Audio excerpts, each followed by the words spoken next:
चला नमस्कार विद्यार्थी मित्रांनो, पोस्ट ऑफिस भरती 2026 ची जी सेकंड मेरिट लिस्ट येणार आहे त्याच्यामध्ये खूप महत्वाचा अपडेट आलेला आहे मित्रांनो. लक्षात घ्या, यावेळेस सेकंड मेरिट लिस्ट कधी लागणार आहे आणि याच्यामध्ये कोणाला चान्स मिळू शकतो आणि कोणाला याच्यामध्ये पुढील वेटिंग लिस्ट मध्ये वेट करावं लागणार आहे, ह्या गोष्टी आपण जाणून घेणार आहोत. लक्षात घ्या, फर्स्ट मेरिट लिस्ट 6 तारखेलाच लागलेलं मित्रांनो. त्याच्यामुळे आता साधारणपणे तुमचं 23 तारखेपर्यंत एक टेंटेटिव्ह डॉक्युमेंट व्हेरिफिकेशन प्रोसेस चालणार आहे. त्याच्यानंतर तुमची सेकंड मेरिट लिस्ट लागण्याचे चान्सेस असतात. म्हणजे एक 15 ते 20 दिवसाच्या टाइम पिरियड मध्ये सेकंड मेरिट लिस्ट लागत असतं मित्रांनो, लक्षात घ्या. ठीक आहे, म्हणजे तुमची हा जो आपला मार्च महिना चालू आहे, मार्च ते एप्रिलच्या फर्स्ट वीक मध्ये तुमची सेकंड मेरिट लिस्ट लागेल, 100% लागेल. म्हणून तुम्ही बी रेडी राहा, बी प्रिपेअर्ड राहा तुमच्या डॉक्युमेंट व्हेरिफिकेशनच्या प्रोसेस साठी मित्रांनो. कट ऑफ अनालिसिस पाहिला तर साधारणपणे open, SC, ST, PWD and other तुमच्या ओबीसी कॅटेगरी जी असेल 100% याच्यामध्ये 2% ते 3% ने डाऊन होईल मित्रांनो कट ऑफ. लक्षात घ्या, कारण की फर्स्ट मेरिट लिस्ट मध्ये ज्यावेळेस तुमचं ओपनचा कट ऑफ हाय गेलेला होता, त्याच आता लिस्ट मध्ये ओपनला जर असाल तर +2 किंवा 3% ने तुम्ही कट ऑफ खाली येण्याची चान्सेस नक्कीच असतात मित्रांनो. म्हणून ज्यांचं मागच्या लिस्ट मध्ये नव्हतं झालं सेकंड लिस्ट मध्ये, त्यांचे नक्की चान्सेस आहेत ऍज कम्पेअर टू त्यांच्या 1-2 ते 3%च्या रेंज मध्ये. म्हणजे जर तुमचं 96 लागलं असेल तर तुमचं आता 94, 93 असतील तरी तुमचे लागण्याचे ते चान्सेस आहेत मित्रांनो. ठीक आहे, त्याच्यानंतर आता ही 2026 मधली शेवटची संधी असणार आहे तुम्हाला पोस्ट ऑफिस जॉईन करण्यासाठी. लक्षात घ्या, तर नेमकं शेवटची संधी कोणाला आहे?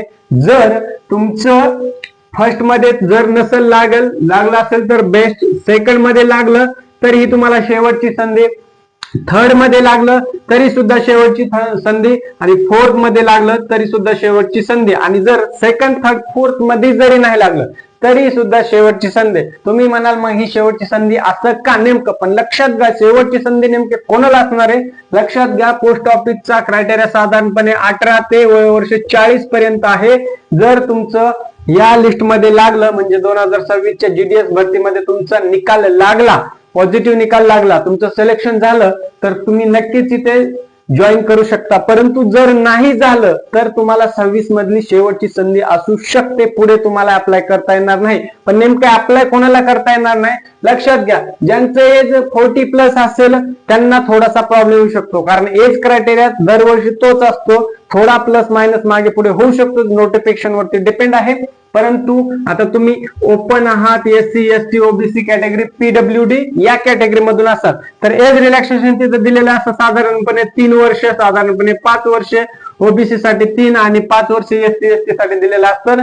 PWD चा तर वेगळाच क्रायटेरिया असतो, त्यांना एक 7-8 एज रिलॅक्सेशन दिलेलं असतं तिथं. म्हणून जर तुमचं 40+ एज असेल सध्या राईट नाव, तर पुढची जर GDS ची भरती आली आणि त्याच्यामध्ये नोटिफिकेशन मध्ये जर आलेलं असेल तुमचं एज मध्ये अंडर एज असतात तुम्ही ऍज पर क्रायटेरिया, तर तुम्ही फॉर्म भरू शकता. म्हणजे तुम्हाला पुढेही संधी मिळू शकते. पण ज्यांचं 40+ एज आहे राईट नाव त्यांना पुढे संधी मिळण्याचे चान्सेस कमी आहेत.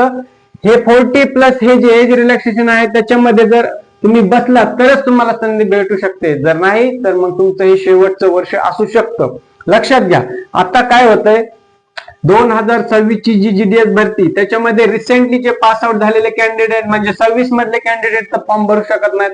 परंतु काय असतं मित्रांनो, लक्षात घ्या, जे 10वी पास झालेले आहेत, 10th पास विद्यार्थी आहेत ते लगेच फॉर्म भरत नाहीत साधारणपणे.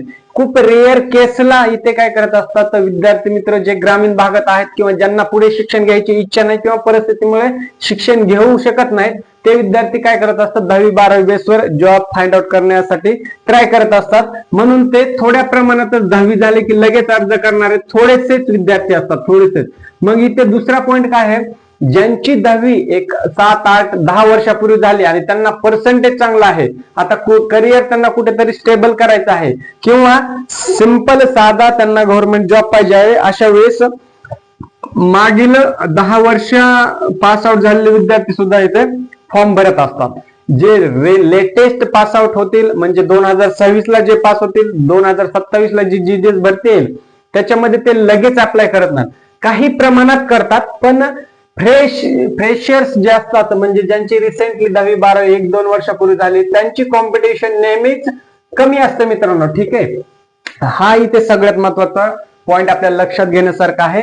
परंतु ज्यांचं एज 30 किंवा 35 प्लस आहे असेच कॉम्पिटिशन मध्ये जास्त स्टुडंट असतात. आत्ताचा जरी जीडीएस कॉम्पिटिशन जरी पाहिलं तरी याच रेंज मधले म्हणजे एक 25 ते 35च्या रेंज मधले सगळ्यात जास्त कॉम्पिटिटिव्ह तर आपल्याला पाहायला मिळतात. कारण ह्या रेंज मधल्या विद्यार्थी मित्रांना आपल्या सहकाऱ्यांना काय असतंय की कारण एज जास्त झाल्यामुळं त्यांनी बाकीच्या गोष्टीमध्ये ट्राय केलेलं असतं बाकीच्या सरकारी नोकरीमध्ये, परंतु त्यांचं तिथं काही कारणाने अपयश आलेलं असतं किंवा काहींनी नाद सोडून दिलेला असतो भरतीचा. सो तिथं मग फायनल ऑप्शन म्हणून जीडीएस कडे ते वळतात आणि जीडीएस मध्ये त्यांचं झालं तर त्यांचं करिअर सेट असतं थोडक्यामध्ये.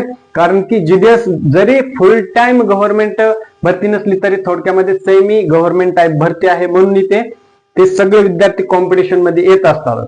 मग आता ज्यांची रिसेंटली 10वी-12वी पास आउट झालेले त्यांना पुढे 12वी असतं, पोलीस भरती असतं, तलाठी, एमपीएससी, एसएससी, यूपीएससी ग्रॅज्युएशन करत करत ते विद्यार्थी करत असतात. परंतु हे जे जास्त ओव्हरेज असेल तर त्यांना हा शेवटचा आणि चांगला गव्हर्नमेंट ड्युटीचा चांगला ऑप्शन आहे मित्रांनो. ठीक आहे, मग आता सगळ्यात महत्वाचा प्रश्न पडतो, जी सेकंड मेरिट लिस्ट येईल त्याच्यामध्ये नेमका चान्स कोणाला मिळू शकतो. लक्षात घ्या, पाठीमागे सांगितल्याप्रमाणे आणि आताही परत सांगतोय, इथे तुमचा सेकंड मेरिट लिस्टला 2%, 3%, 4% आणि हायेस्ट 5% गॅप पडू शकतो. कारण की जे फर्स्ट मेरिट लिस्टला विद्यार्थी सिलेक्ट झाले त्यांचं डॉक्युमेंट व्हेरिफिकेशन साधारणपणे 23 मार्च पर्यंत चालणार आहे. आता प्रत्येकाचा थोडा मागे पुढे होऊ शकतं, त्यांच्या नोटिफिकेशन वरती त्यांना आलेल्या माहितीनुसार थोडस चेंज होऊ शकतं, हे गोष्ट लक्षात ठेवा. परंतु याच्यामध्ये खूप सारे विद्यार्थी ड्रॉप होतात मित्रांनो. समजा 10,000 विद्यार्थी सिलेक्ट केलेले असतील तर याच्यामधले फायनल सिलेक्शन पर्यंत 1 ते 2,000 विद्यार्थी इथे पुढे जाऊ शकतात. मग डायरेक्ट 8,000 विद्यार्थी इथे ड्रॉप केले जातात. हा फक्त अंदाज आहे. साधारणपणे झाली निवड तर 5,000 विद्यार्थ्यांची सुद्धा होऊ शकते इथे, आणि नाही झाली तर 2,000 विद्यार्थ्यांपर्यंत येऊन ठेपू शकतं. म्हणजे एवढी ती प्रोसेस असते. कारण की तिथं फक्त डॉक्युमेंट व्हेरिफिकेशन प्रोसेस असल्यामुळे काय होतं मित्रांनो, खूप जणांचे डॉक्युमेंट व्हेरिफिकेशन मध्येच फेल होतात किंवा आउट होतात, किंवा काही विद्यार्थी तर डॉक्युमेंट व्हेरिफिकेशनला जात नाहीत. त्यांना कधी डॉक्युमेंट व्हेरिफिकेशन असतं ह्या गोष्टी सुद्धा माहित नसतात. कारण की बऱ्याच विद्यार्थ्यांपर्यंत लेट अपडेट पोहोचतो, त्याच्यामध्ये त्यांची बिचाऱ्यांची काहीच चुकी नसते, त्यांच्यापर्यंत लेट अपडेट गेल्यामुळे ह्या गोष्टी घडून येत असतात. परंतु ज्यांचं सिलेक्शन झालंय त्यांनी ही एक काळजी घ्यायची आहे, तुमचे सगळे डॉक्युमेंट रेडी करून ठेवायचे आहेत, कुठंच डॉक्युमेंट व्हेरिफिकेशन मध्ये आउट व्हायचं नाहीये. आणि दुसरं, ज्या विद्यार्थ्यांचं सिलेक्शन झालं नाही मित्रांनो अजून, त्यांनी अजिबात पॅनिक व्हायचं नाही, निराश व्हायचं नाही. लक्षात घ्या, सेकंड मेरिट लिस्ट लागेल, थर्ड मेरिट लिस्ट लागेल, फोर्थ लागेल, फिफ्थ लागेल, सिक्स्थ लागेल. आता हा एक अंदाजानुसार सांगितलंय. मागच्या प्रिव्हियस 8-10 जीडीएसच्या ज्या काही ओपनिंग निघाल्या होत्या त्याच्यामध्ये साधारणपणे महाराष्ट्र सर्कलसाठी 4 ते 5 मेरिट लिस्ट लागलेल्या होत्या. मग ह्याच भरतीमध्ये सेकंड मेरिट लिस्ट झाली की स्टॉप, फायनल सिलेक्शन आहे का नाही, इथे बऱ्याच जणांना अजून संधी आहे. म्हणजे साधारणपणे सगळ्या मेरिट लिस्ट पर्यंत लागेपर्यंत 3 ते 4 महिन्याचा कालावधी आरामशीर लागेल. कारण की लक्षात घ्या, जरी आता फर्स्ट मेरिट लिस्ट तर 6 तारखेला लागली आणि आज साधारणपणे 15 तारीख आहे आणि 23 तारखेपर्यंत तर तुमचं डॉक्युमेंट व्हेरिफिकेशन चालणार. म्हणजे पहिली मेरिट लिस्ट झाली की तुमचं साधारणपणे एक 20-25 दिवसाचा कालावधी असाच फ्लो मध्ये चालला जातो, म्हणजे डॉक्युमेंट व्हेरिफिकेशनच्या प्रोसेसमध्ये. त्याच्यानंतर त्यांची जॉईनिंग प्रोसेस केली जाते, पण दुसरी मेरिट लिस्ट लागण्याला साधारणपणे 20 ते 25 दिवसाचा कालावधी नक्कीच लागतो. आता दुसरी मेरिट लिस्ट लागली, सेकंड मेरिट लिस्ट लागली समजा मार्चच्या शेवटच्या आठवड्यात एंडिंग मध्ये 25 मार्च ते 30 मार्चच्या रेंज मध्ये असं पकडूया, कन्सिडर करूया, किंवा एप्रिलच्या फर्स्ट वीक मध्ये लागली. ठीक आहे, तिथून पुढे सेकंड मेरिट लिस्ट लागल्याच्या नंतर पुढे आणखी तुम्हाला मित्रांनो एक 15 ते 25 दिवसाचा इथे कालावधी तुम्हाला स्पेंड करावा लागणार आहे. कारण की ह्या टाइम पिरियड मध्ये तुमचं सेकंड मेरिट लिस्ट मध्ये लागलेल्या विद्यार्थ्यांचे डॉक्युमेंट व्हेरिफिकेशन प्रोसेस असणार आहे. इथे परत काही विद्यार्थ्यांचं सिलेक्शन होणार मित्रांनो. त्याच्यानंतर परत 15 ते 20 दिवस गेल्याच्या नंतर थर्ड मेरिट लिस्ट लागेल. ओके, थर्ड मेरिट लिस्ट मध्ये पुन्हा सेम तीच प्रोसेस असणार आहे. थर्ड मेरिट लिस्ट लागली, त्याच्यामध्ये तुमचं नाव चेकिंग केलं जाणार. त्याच्यानंतर डीव्ही साठी तुम्हाला डेट पब्लिश केली जाणार जीडीएस कडून, जे का तुमच्या SMS किंवा मोबाईल नंबर ईमेल वरती येत असतं मित्रांनो. त्याच्यानंतर परत तुम्हाला इथे 15 ते 25 दिवस वेटिंग करावं लागेल. म्हणजे जे विद्यार्थ्यांचं थर्ड मध्ये सुद्धा सिलेक्शन झालं नाही, त्यांचं सिलेक्शन होण्यासाठी त्यांना परत इथे 15-20 दिवसाचा कालावधी लागणार आहे मित्रांनो, फोर्थ मेरिट लिस्टची वाट पाहण्यामध्ये. परत 20-25 दिवस झाले की फोर्थ मेरिट लिस्टची डेट येईल, त्या दिवशी पब्लिश होईल रिपोर्ट तुमचं मेरिट लिस्ट, आणि नंतर तुम्हाला परत डॉक्युमेंट व्हेरिफिकेशन साठी बोलवलं जाईल. त्याच्यामध्ये तुमचे परत 15 ते ऍव्हरेज 20-25 दिवस चालले जातात. म्हणजे फर्स्ट, सेकंड, थर्ड, फोर्थ ह्या मेरिट लिस्टचा जर तुम्ही फ्लो पाहिला, फर्स्ट मेरिट लिस्ट लागल्यानंतर 15 ते 25, सेकंड लागल्यानंतर सेम 15 ते 25, असं करत थर्ड, फोर्थ, फिफ्थ पर्यंत 15 ते 25, म्हणजे अंदाजित तुमचा 4 जरी मेरिट लिस्ट लागल्या तरी ते 4 महिन्याचा कालावधी इथे तुम्हाला लागणार आहे फायनल सिलेक्शनच्या प्रोसेसमध्ये.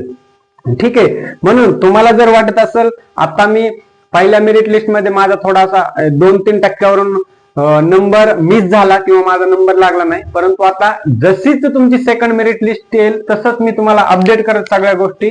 तोपर्यंत सगळ्या गोष्टींच्या मेरिट लिस्ट लागतील तोपर्यंत तुम्ही सर्व मेरिट लिस्ट चेक करत राहायचंय. तुमचं जर 2 किंवा 3 टक्क्यावरून गेलं असेल पहिल्या मेरिट लिस्टला, तर सेकंड लिस्टला खूप प्रिपेअर राहा मित्रांनो, लक्षात घ्या. कारण की डॉक्युमेंट व्हेरिफिकेशन मध्ये तुम्ही बाद होऊ नका, कारण की तुम्हाला इथे अनुभव मिळणार आहे डॉक्युमेंट व्हेरिफिकेशन की. कारण की काय असतं, तुमच्या आजूबाजूच्या परिसरातील मित्र, सहकारी किंवा तुमचे ज्युनियर, सिनियर ज्यांनी फॉर्म भरलाय त्यांचं पहिल्या मेरिट लिस्टला नाव आलेलं आहे, परंतु डॉक्युमेंट व्हेरिफिकेशन मध्ये ते जर आउट झाले आणि तुमचं सेकंड मेरिट लिस्टला नाव आलं, तर तुम्हाला हा पहिल्या मेरिट लिस्ट मध्ये जे विद्यार्थी देवीला आउट झालेला आहे तर त्यांचा एक्सपिरियन्स यूज करता येईल. म्हणजे तुम्ही त्यांना आत्ताच सगळ्या गोष्टी विचारून घ्या. डॉक्युमेंट व्हेरिफिकेशनला जाताना नेमके डॉक्युमेंट कुठले न्यायचे, काय प्रोसेस असते, तिथे गेल्याच्या नंतर प्रोसेस कशी फ्लो होते तिथे, आणि कुठल्या डॉक्युमेंटला जास्त फेल आउट होण्याचे चान्सेस आहे, ह्या गोष्टी जर तुम्हाला अगोदरच माहित झाल्या तर तुम्हाला सेकंड मेरिट लिस्ट मध्ये नाव येणाऱ्या विद्यार्थ्यांना डॉक्युमेंट व्हेरिफिकेशन अगदी खूप सोपी जाईल मित्रांनो. म्हणून दुसऱ्यांचा अनुभव तुम्ही तुमच्या स्वतःच्या फायद्यासाठी करून घ्या मित्रांनो. एवढंच इथे सांगायचं होतं मित्रांनो.